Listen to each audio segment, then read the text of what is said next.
Today's video regarding HP and Y Pro 6452 all-in-one printer. I'm going to show you how to replace the ink cartridge and how to load the paper tray of this printer. So switch on the printer, and to load the paper tray we just have to slide it out, which is at the bottom of this printer, and here you can install the A4 size sheets like this, and close this door. Show you how to replace the ink cartridges. So there are a place on the both side of this printer where you can place your hand and lift this whole chamber, and this section will stay itself. Also the ink cartridge chamber will move here. Once they are in the position, just open the lock. It will release the ink cartridges.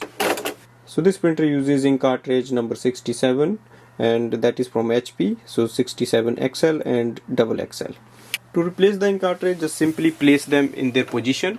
The black will go to the black side, and just slide it under the lock and lock it. So this flap system is really easy, and you can easily install the ink cartridge here. To close the door, just simply press it down and it will close itself. Thanks for watching.